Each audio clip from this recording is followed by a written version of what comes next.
Seorang pria pelaku pencurian tak berkutik saat polisi melakukan penggerebekan di rumahnya di Kota Lubuk Linggau, Sumatera Selatan. Pelaku ditangkap karena membobol rumah tetangganya sendiri.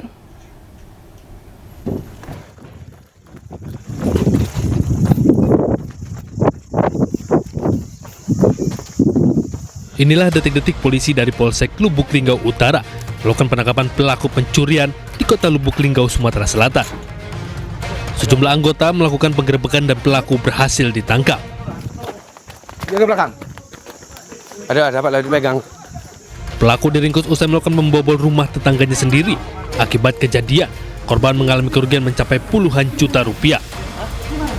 Di mana korban ini melaporkan bahwa telah kehilangan 1 unit HP dan 1 tabung gas seberat 3 kilo.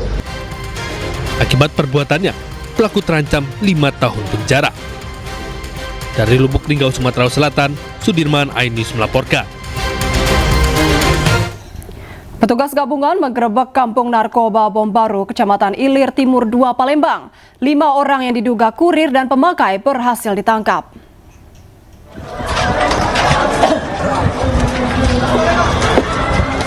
Penggerebekan kampung narkoba kembali dilakukan petugas gabungan Satres Narkoba dan Samapta Polrestabes Palembang bersama Direktorat Reserse Narkoba Polda Sumsel.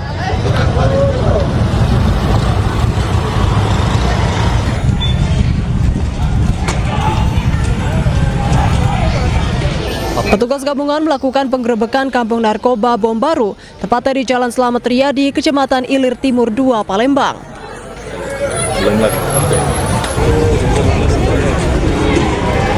Petugas berhasil mengamankan 5 orang pria yang kedapatan menyimpan barang bukti narkoba serta alat hisap sabu-sabu.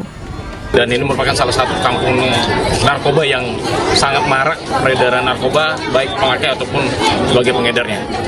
Bukti ada beberapa barang bukti, yaitu ada berupa bong, clip paper, ada skopnya, ada timbangan, dan juga ada ganja, serta ada juga nih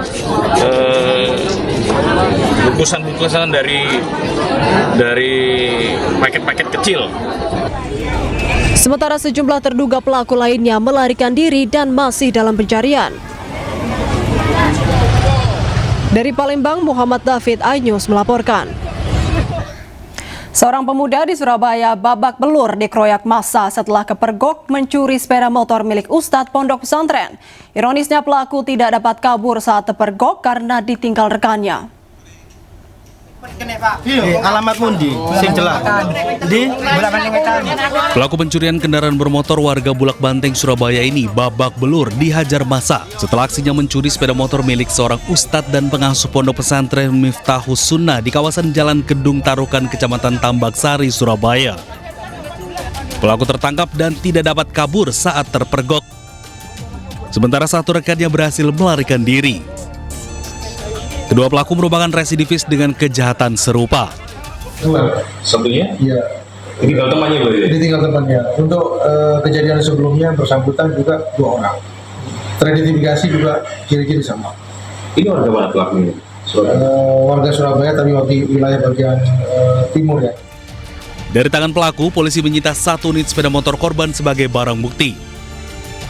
Sementara rekannya masih dalam pencarian polisi. Dari Surabaya, Jawa Timur, Yuda Prawira, iNews melaporkan. Diduga korsleting listrik pada SPBU Mini, sebuah ruko di Madiun terbakar hebat. Kerugian materi ditaksir mencapai ratusan juta rupiah karena seluruh isi toko dan rumah terbakar habis. Damkar ngatasi info damkar dah.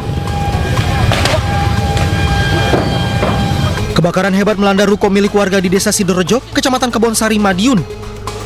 Kepulan asap hitam pekat terlihat dari kejauhan. Saat kebakaran terjadi, warga sekitar tidak berani mendekat untuk mencoba memadamkan api sebab beberapa kali terdengar suara ledakan dan terdapat gas LPG di area ruko itu. Menurut Kepala Desa Sidorejo, Ana Setyowati, kemungkinan penyebab kebakaran berasal dari korsleting mesin SPBU Mini milik ruko itu. Namun pihaknya masih menunggu hasil penyelidikan dari kepolisian. Penyebabnya apa?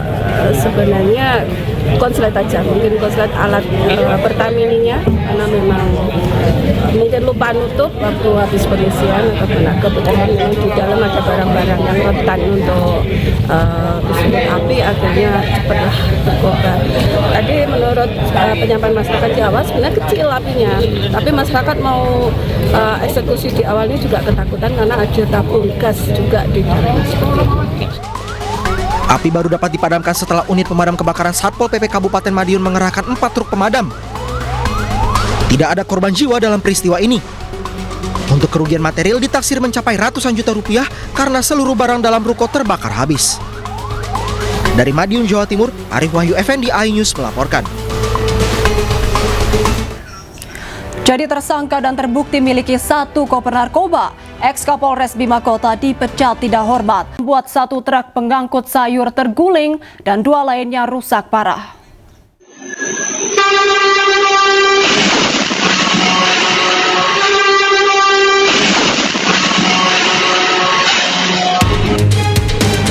Dalam rekaman CCTV terlihat truk gandeng bermuatan pakan ternak dari arah Mojosari menuju kota Mojokerto tiba-tiba masuk ke lajur kanan hingga menabrak dam truk muatan tanah. Usai menabrak truk muatan tanah, truk gandeng terus melaju hingga menabrak truk pengangkut kencur dan terguling masuk gang rumah warga hingga menimpa sepeda motor. Kecelakaan 3 truk dan sepeda motor ini terjadi di Jalan Raya Pacing, Kecamatan Bangsal, Kabupaten Mojokerto. Akibat kecelakaan, sejumlah orang terluka, bahkan kernet truk gandeng terpaksa dibawa ke rumah sakit Sidowaras karena luka di wajah. Yang depan saya kan ada truk dam itu, terus? Yang gandengnya itu kemungkinan ngantuk, dia pakai jalur kanan itu, terus ngantem yang dam, kena saya itu Pak. Berarti yang masuk jalur kanan ini tergandeng ini? Yang tergandeng, yang ke kanan itu tadi. Jadi kendaraan yang berwarna merah ini tergandeng dari timur menuju ke barat. Diperkirakan mengantuk karena oleng dari sebelah kiri, dia oleng ke kanan hingga menabrak dam truk hijau ini. Setelah menabrak, lalu dia terus menabrak ke truk yang ada di belakangnya. Dan truk di belakangnya tersebut mengguling sehingga menimpa sebuah kendaraan roda 2. Sementara itu, unit Gakum Satuan Lalu Lintas Polres Mojokerto yang datang ke lokasi langsung melakukan olah TKP dan memeriksa sejumlah saksi mata. Dari hasil olah TKP, tidak ada korban jiwa dan masing-masing hanya mengalami luka ringan. Dari Kabupaten Mojokerto, Jawa Timur, Solahuddin, iNews melaporkan. Viral, seorang anak berkebutuhan khusus menjadi korban perundungan dan pengeroyokan oleh teman sekolahnya sendiri di Surabaya, Jawa Timur. Atas peristiwa tersebut, ibu korban lapor ke polisi.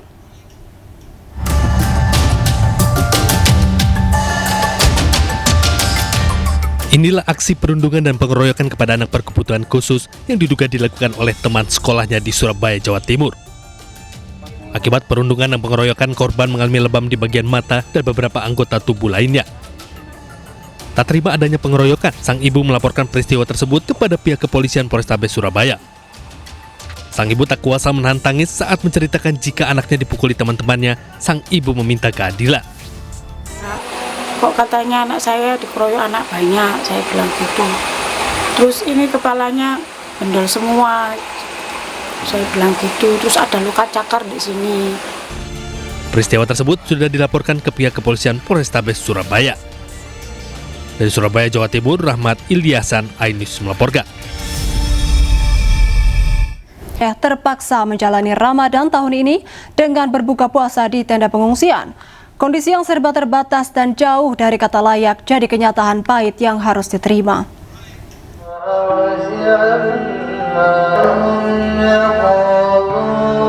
Beginilah suasana saat waktu berbuka puasa di tenda darurat pengungsian desa Menasah Raya, Kabupaten Pidijaya, Aceh. Di bawah terpal tenda, mereka menunggu azan maghrib dengan hidangan yang sangat sederhana.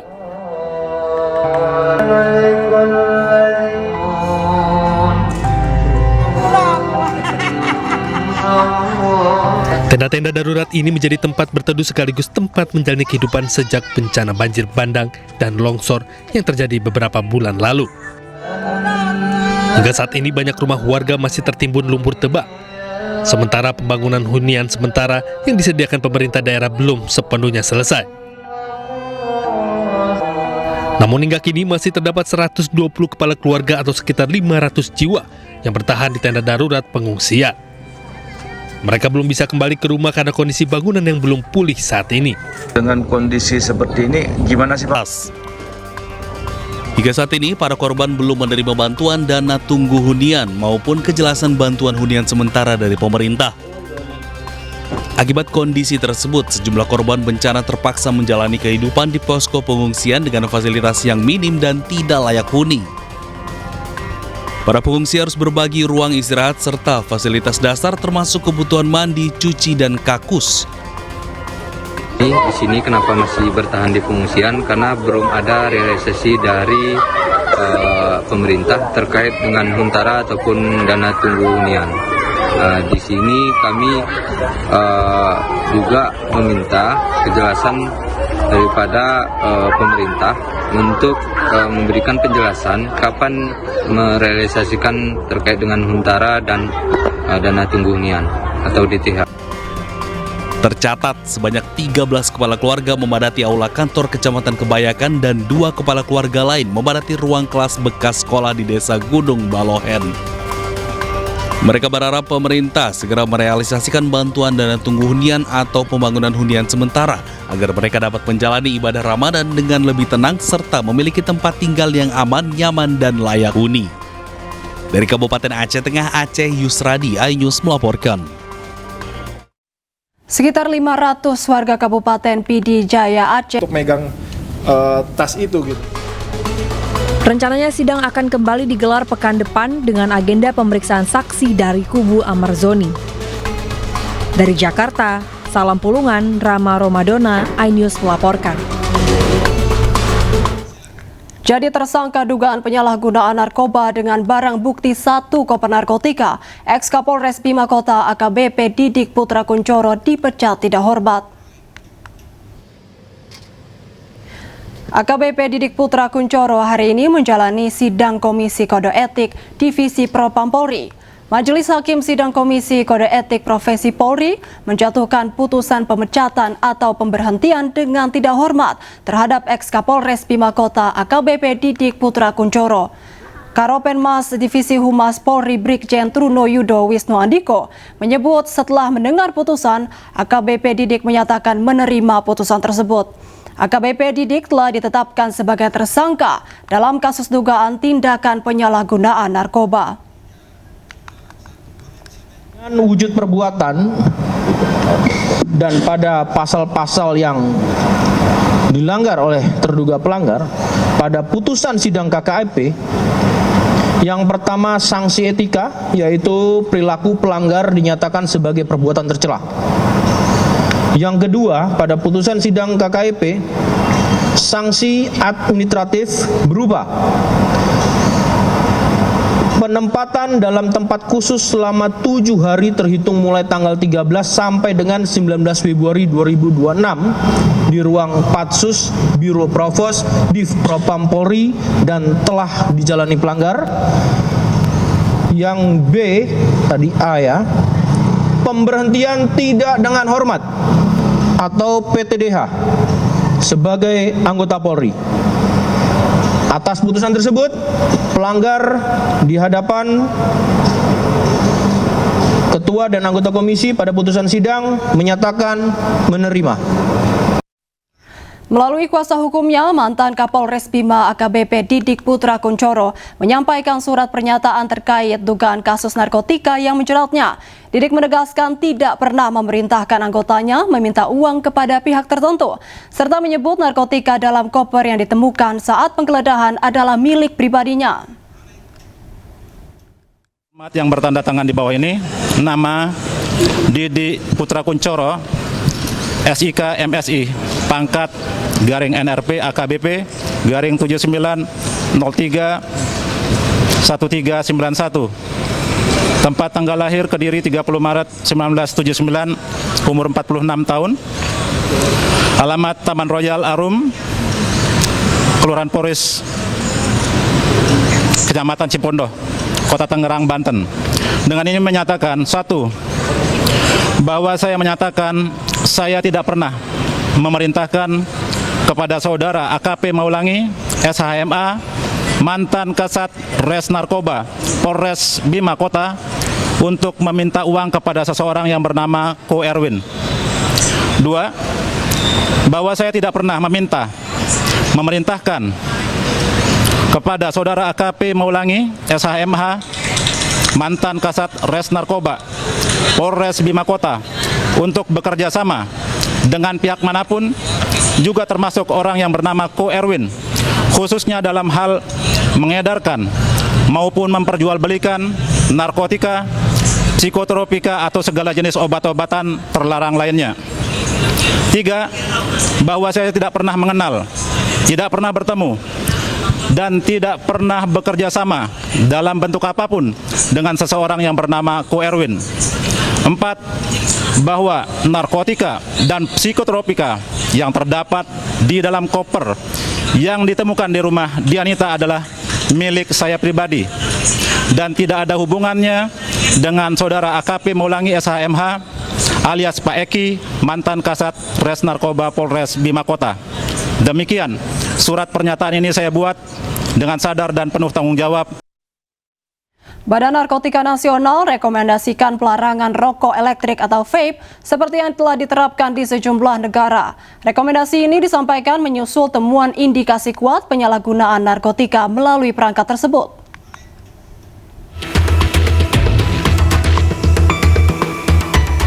Badan Narkotika Nasional ungkap temuan terkait peredaran rokok elektrik atau vape yang mengandung zat narkotika jenis baru termasuk etomidate, obat bius cair.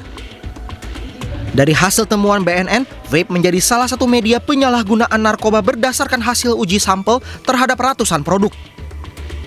Peredaran vape berisi etomidate atau obat bius sangat berbahaya karena penggunaannya sulit terdeteksi. Terkait hal itu, BNN berencana mengajukan rekomendasi pelarangan vape secara menyeluruh. Penyalahgunaan narkoba di dalam media vape itu memang sudah dalam tahap yang sangat membahayakan. Jadi kami memang memberikan rekomendasi agar vape pada akhirnya adalah dilakukan pelarangan seperti negara-negara yang lain. Vape tanpa narkoba maupun dengan narkoba itu juga sama bahayanya. Sebelumnya, BNN telah memeriksa 438 sampel cairan vape dalam beberapa hari terakhir. Hasilnya 23,97% diantaranya positif mengandung narkoba. Dari Jakarta, Amri Narida, Jemi Jasin, iNews melaporkan. Meski mengandung zat kimia berbahaya, banyak masyarakat sepelekan dampak negatif dari penggunaan rokok elektrik. Lalu apa saja dampak negatif rokok elektrik bagi tubuh? Berikut informasinya untuk Anda.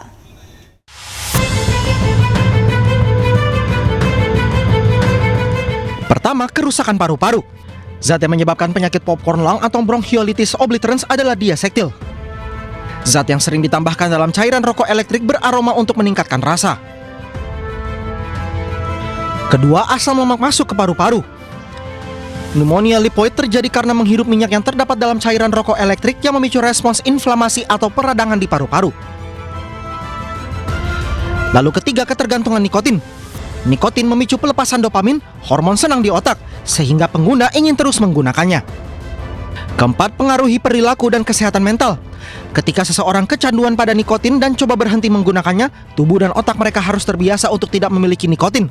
Hal ini dapat berdampak pada suasana hati dan perilaku seseorang. Kelima, mempengaruhi kesehatan gigi dan gusi. Paparan aerosol pada rokok elektrik dapat membuat permukaan gigi lebih rentan terhadap perkembangan bakteri. Dan keenam, risiko kanker. Meski rokok elektrik tidak mengandung tar seperti rokok konvensional, uap rokok elektrik mengandung zat kimia berbahaya yang dapat meningkatkan risiko kanker. Memasuki bulan suci Ramadan, korban bencana banjir bandang dan tanah longsor di Desa Mendale, Kabupaten Aceh Tengah masih menempati posko pengungsian. Mereka berharap pemerintah segera realisasikan hunian sementara agar dapat jalani Ramadan lebih tenang.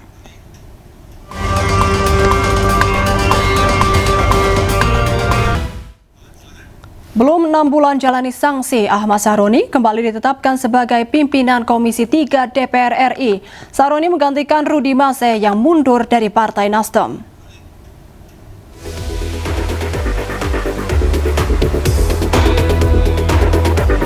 Setelah sempat dicopot dari jabatannya usai pernyataannya yang kontroversial, Ahmad Sahroni kembali jadi pimpinan Komisi 3 DPR. Ahmad Sahroni dilantik sebagai Wakil Ketua Komisi 3 DPR bidang Hukum, HAM, dan Keamanan. DPR RI menetapkan Ahmad Sahroni sebagai Wakil Ketua Komisi 3 DPR RI, menggantikan posisi Rusdi Mase yang resmi mengundurkan diri dari Partai Nasdem dan DPR RI. Pak Ketua dan teman-teman, rasanya aneh kalau kenalan lagi ya. Dan terima kasih buat pimpinan MKD yang telah menyidangkan saya. Dan mudah-mudahan saya menjadi lebih baik ke depannya. Terima kasih. Sebelumnya, Mahkamah Kehormatan Dewan menjatuhkan sanksi kepada Sahroni berupa penonaktifan sebagai anggota DPR selama 6 bulan sejak November 2025. Tim Liputan iNews melaporkan. Ketua DPR Puan Maharani bela Presiden Prabowo Subianto yang hadiri KTT Dewan Perdamaian atau Board of Peace bentukan dari Presiden Amerika Donald Trump. Puan tekankan Indonesia dalam posisi bebas aktif. Ya, yang pertama bagaimana kemudian posisi kita Indonesia tetap bisa sejalan dengan posisi bebas aktif. Kemudian tentu saja kehadiran Presiden di situ untuk tetap mendukung kemerdekaan Palestina. Bagaimana dan seperti apa, saya rasa Presiden sudah memiliki visi dan sudah jelas posisi kita, dan Presiden juga sudah menyatakan Indonesia tetap dalam posisi politik bebas aktif, namun tetap mendukung kemerdekaan Palestina sampai Palestina merdeka. Itu. Presiden Prabowo Subianto menghadiri rapat perdana Board of Peace khusus penanganan Gaza yang diinisiasi Presiden Amerika Serikat Donald Trump di Washington DC, Amerika Serikat. Kehadiran Indonesia menegaskan peran aktif dalam upaya gencatan senjata, stabilisasi keamanan dan rekonstruksi pasca konflik di Jalur Gaza. Maksud kami jalur Gaza. Berikut laporan jurnalis iNews Aya Nufus dari Washington DC, Amerika Serikat. Ya pemirsa, hari ini adalah momen di mana Presiden Prabowo Subianto akan menghadiri rapat perdana KTT Board of Peace bersama 13 kepala negara lainnya di Donald Trump Institute of Peace, Washington DC, Amerika Serikat. Ini menjadi momen penting untuk Indonesia untuk terus menunjukkan komitmennya dalam isu kemanusiaan dan juga perdamaian di Gaza Palestina, sekaligus rekonstruksi besar-besaran di Gaza. Dan dalam KTT Board of Peace ini nantinya akan ada banyak sekali pembahasan, mulai dari seperti apa pendanaan internasional miliaran dolar yang sudah terkumpul, serta seperti apa perencanaan ke depannya. Nah, tapi yang jelas untuk rapat sendiri nantinya akan dimulai sekitar pukul 8:40 waktu Washington DC, Amerika Serikat. Presiden Prabowo Subianto akan ada rencana untuk pengiriman pasukan perdamaian, yang mana angkanya sejauh ini sudah disebutkan yakni sekitar 8.000 pasukan yang akan dikirimkan untuk melakukan pengamatan dan juga menjaga perdamaian di Gaza Palestina. Dan ini lagi-lagi memang menjadi momen penting dan juga langkah besar bagi Indonesia dalam forum Board of Peace ini untuk menegaskan kembali posisi konsisten dalam mendukung penentuan nasib bagi para masyarakat di Palestina. Dan usai rapat perdana KTT Board of Peace ini nantinya Presiden Prabowo Subianto bersama dengan Menteri Luar Negeri akan menghadiri pertemuan bilateral dengan sejumlah kepala negara dan juga menteri terkait di Washington DC, Amerika Serikat. Dari Washington DC, saya Aya Nufus, iNews melaporkan. Menteri Luar Negeri Sugiono menghadiri sidang Dewan Keamanan PBB. Pertemuan Dewan Keamanan PBB digelar di New York, Amerika Serikat. Berbicara di depan perwakilan negara-negara anggota Dewan Keamanan, Menteri Luar Negeri Indonesia Sugiono tegaskan komitmen Indonesia untuk kawal perdamaian di Palestina. Menlu Sugiono juga tegaskan Indonesia terus mendorong solusi dua negara dan pentingnya kepatuhan terhadap hukum internasional, piagam PBB dan resolusi yang telah disepakati. The Council must ask itself, how can we speak of peace while actions that make peace impossible continue unchecked.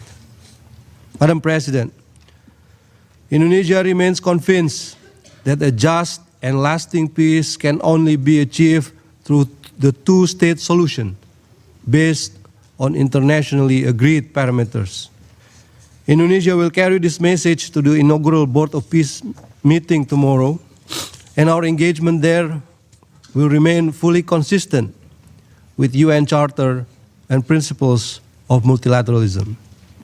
And together with the Group of 8, Indonesia will continue to support efforts that strengthen the integrity of the current peace framework. Madam President, as the holy month of Ramadan begins, the Palestinian people deserve more than the pauses in violence. They deserve protection, dignity, and a future of their own. Pemirsa, kita beralih ke informasi lainnya. Lukisan Presiden ke-6 Republik Indonesia Susilo Bambang Yudhoyono bertajuk Kuat dan Energik Laksana Kuda Api terjual fantastis seharga 6,5 miliar rupiah. Karya SBY ini dilelang dalam perayaan Imlek 2577 Kongzili Partai Demokrat di Jakarta. 70-75%. Saya belum. Lukisan kuda biru dengan surai menyerupai kobaran api ini melambangkan tekad, energi, dan kekuatan dalam suasana damai. Proses lelang berlangsung ketat setelah sejumlah tokoh turut menawar. Lukisan akhirnya dimenangkan seorang pengusaha pertambangan dengan nilai 6,5 miliar rupiah. Ketum Partai Demokrat Agus Harimurti Yudhoyono menegaskan seluruh hasil lelang disalurkan untuk membantu masyarakat prasejahtera dan korban bencana di berbagai daerah. Kuda api dalam lingkungan, dalam suasana yang teduh, yang peaceful. Maka biru di sini melambangkan peace. Bendera PBB itu biru karena juga peace. Pemirsa, MNC Peduli dan Park Hyatt Jakarta kembali menggelar aksi sosial membagikan makanan bergizi kepada warga prasejahtera di Kampung Pemulung di kawasan Pondok Labu, Cilandak, Jakarta Selatan. Kegiatan rutin ini digelar untuk membantu warga prasejahtera di Jakarta.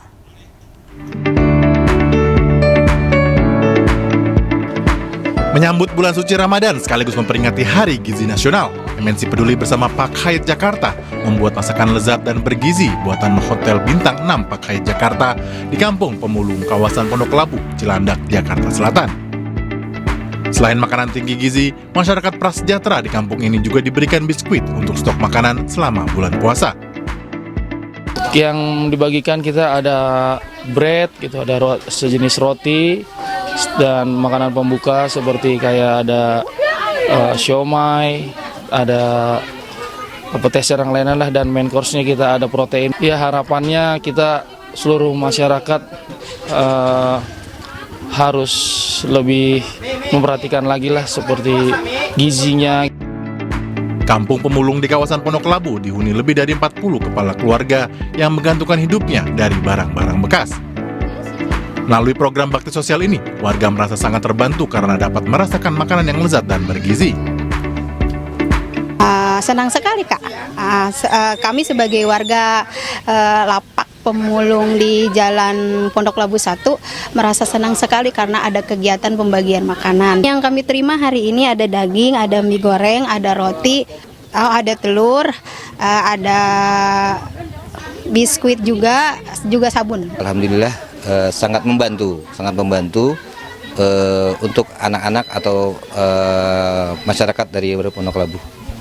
Sangat apresiasi mereka. Dalam kegiatan ini, tim MNC Peduli dan Park Hyatt Jakarta juga membagikan sabun cuci tangan serta memberikan edukasi cara mencuci tangan yang benar agar bersih dari bakteri. Dari Jakarta, Muharlin Adi Supriyatna, iNews melaporkan. Di awal bulan Ramadan, Israel tak berhenti membombardir sejumlah wilayah Palestina. Tak hanya di Gaza, kota Hebron tepi barat pun jadi sasaran serangan militer Israel.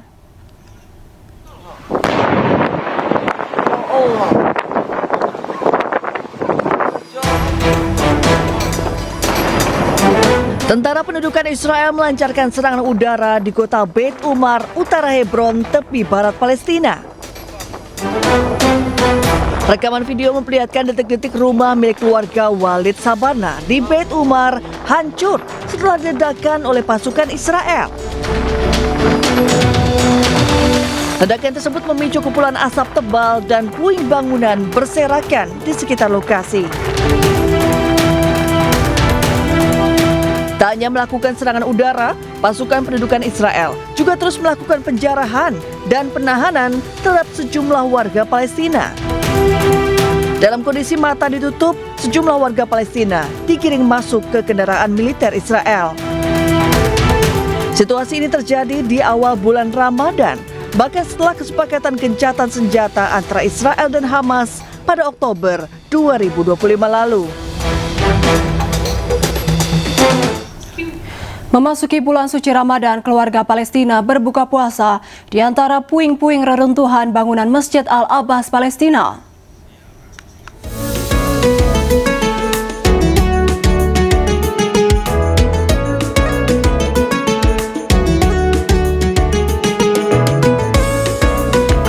Suasana menyentuh menyelimuti puing-puing reruntuhan bangunan Masjid Al-Abbas yang hancur akibat serangan Israel saat keluarga Palestina ini menikmati momen berbuka puasa bersama dengan menggelar tikar dan menyantap makanan sederhana.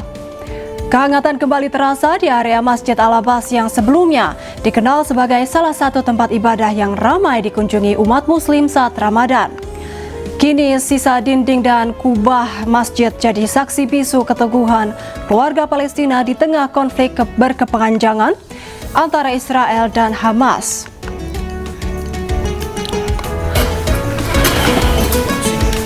Oh ya Pak. Terpaksa menjalani Ramadan tahun ini dengan berbuka puasa di tenda pengungsian. Kondisi yang serba terbatas dan jauh dari kata layak jadi kenyataan pahit yang harus diterima.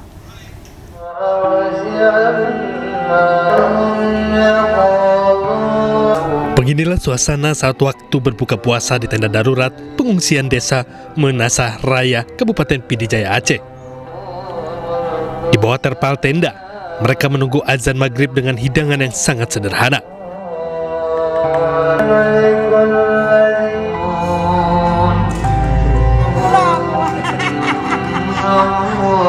Tenda-tenda darurat ini menjadi tempat berteduh sekaligus tempat menjalani kehidupan sejak bencana banjir bandang dan longsor yang terjadi beberapa bulan lalu.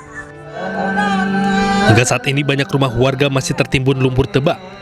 Sementara pembangunan hunian sementara yang disediakan pemerintah daerah belum sepenuhnya selesai. Namun hingga kini masih terdapat 120 kepala keluarga atau sekitar 500 jiwa yang bertahan di tenda darurat pengungsian. Mereka belum bisa kembali ke rumah karena kondisi bangunan yang belum pulih saat ini. Dengan kondisi seperti ini, gimana sih Pak? Hingga saat ini, para korban belum menerima bantuan dana tunggu hunian maupun kejelasan bantuan hunian sementara dari pemerintah. Akibat kondisi tersebut, sejumlah korban bencana terpaksa menjalani kehidupan di posko pengungsian dengan fasilitas yang minim dan tidak layak huni. Para pengungsi harus berbagi ruang istirahat serta fasilitas dasar termasuk kebutuhan mandi, cuci, dan kakus. Di sini kenapa masih bertahan di pengungsian? Karena belum ada realisasi dari pemerintah terkait dengan huntara ataupun dana tunggu hunian. Di sini kami juga meminta kejelasan daripada pemerintah untuk memberikan penjelasan kapan merealisasikan terkait dengan huntara dan dana tunggu hunian atau DTH. Tercatat sebanyak 13 kepala keluarga memadati aula kantor Kecamatan Kebayakan dan 2 kepala keluarga lain memadati ruang kelas bekas sekolah di Desa Gunung Balohen. Mereka berharap pemerintah segera merealisasikan bantuan dana tunggu hunian atau pembangunan hunian sementara agar mereka dapat menjalani ibadah Ramadan dengan lebih tenang serta memiliki tempat tinggal yang aman, nyaman, dan layak huni. Dari Kabupaten Aceh Tengah, Aceh, Yusradi, iNews melaporkan. Sekitar 500 warga Kabupaten Pidijaya Aceh untuk megang tas itu gitu.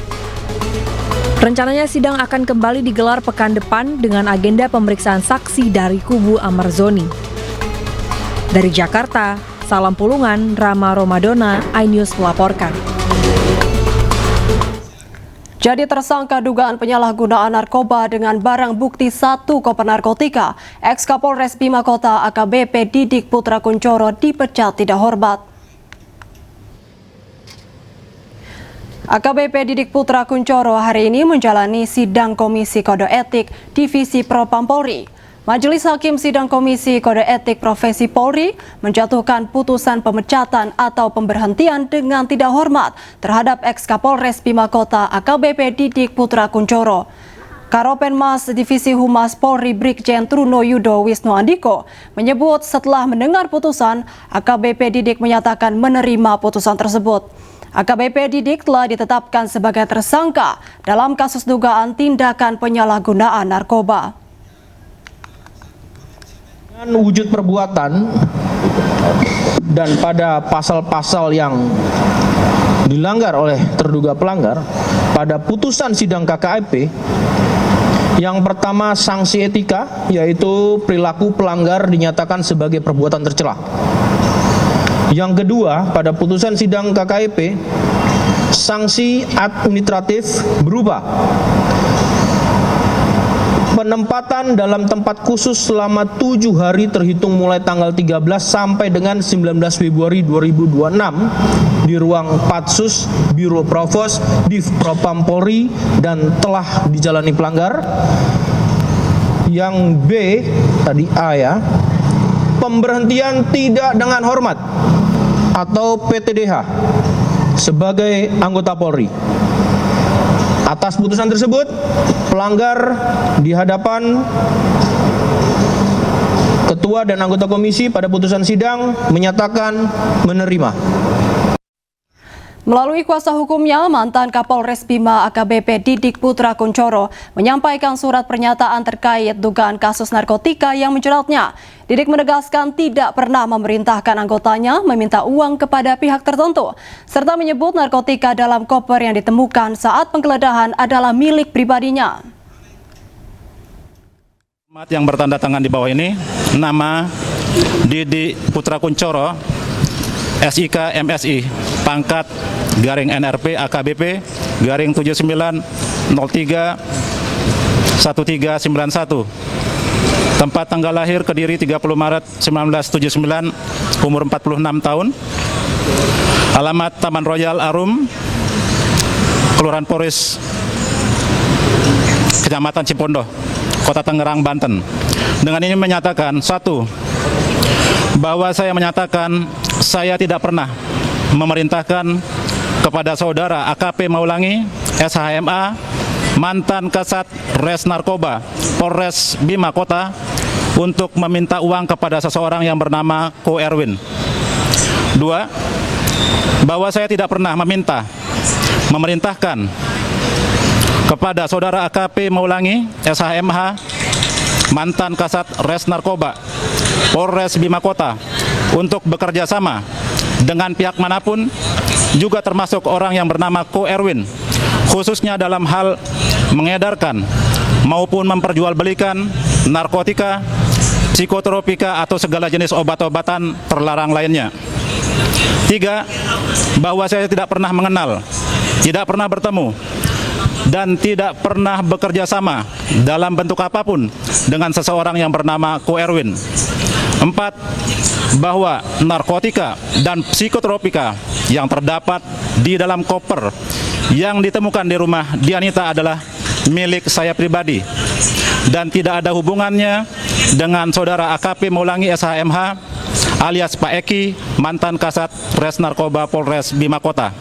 Demikian surat pernyataan ini saya buat dengan sadar dan penuh tanggung jawab. Badan Narkotika Nasional rekomendasikan pelarangan rokok elektrik atau vape seperti yang telah diterapkan di sejumlah negara. Rekomendasi ini disampaikan menyusul temuan indikasi kuat penyalahgunaan narkotika melalui perangkat tersebut.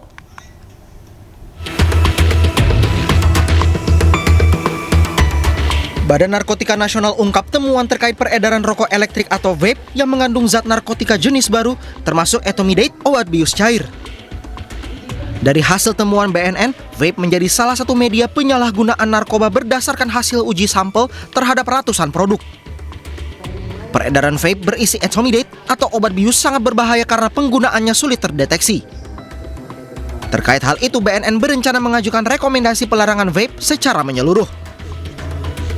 Penyalahgunaan narkoba di dalam media vape itu memang sudah dalam tahap yang sangat membahayakan. Jadi kami memang memberikan rekomendasi agar vape pada akhirnya adalah dilakukan pelarangan seperti negara-negara yang lain. Vape tanpa narkoba maupun dengan narkoba itu juga sama bahayanya. Sebelumnya, BNN telah memeriksa 438 sampel cairan vape dalam beberapa hari terakhir. Hasilnya 23,97% diantaranya positif mengandung narkoba. Dari Jakarta, Amri Narida, Jemi Jasin, iNews melaporkan. Meski mengandung zat kimia berbahaya, banyak masyarakat sepelekan dampak negatif dari penggunaan rokok elektrik. Lalu apa saja dampak negatif rokok elektrik bagi tubuh? Berikut informasinya untuk Anda.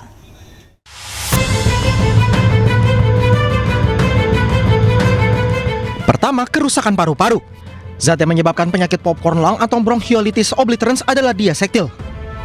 Zat yang sering ditambahkan dalam cairan rokok elektrik beraroma untuk meningkatkan rasa. Kedua, asam lemak masuk ke paru-paru. Pneumonia lipoid terjadi karena menghirup minyak yang terdapat dalam cairan rokok elektrik yang memicu respons inflamasi atau peradangan di paru-paru. Lalu ketiga, ketergantungan nikotin. Nikotin memicu pelepasan dopamin, hormon senang di otak, sehingga pengguna ingin terus menggunakannya. Keempat, pengaruhi perilaku dan kesehatan mental. Ketika seseorang kecanduan pada nikotin dan coba berhenti menggunakannya, tubuh dan otak mereka harus terbiasa untuk tidak memiliki nikotin. Hal ini dapat berdampak pada suasana hati dan perilaku seseorang. Kelima, mempengaruhi kesehatan gigi dan gusi. Paparan aerosol pada rokok elektrik dapat membuat permukaan gigi lebih rentan terhadap perkembangan bakteri. Dan keenam, risiko kanker. Meski rokok elektrik tidak mengandung tar seperti rokok konvensional, uap rokok elektrik mengandung zat kimia berbahaya yang dapat meningkatkan risiko kanker. Memasuki bulan suci Ramadan, korban bencana banjir bandang dan tanah longsor di Desa Mendale, Kabupaten Aceh Tengah masih menempati posko pengungsian. Mereka berharap pemerintah segera realisasikan hunian sementara agar dapat jalani Ramadan lebih tenang.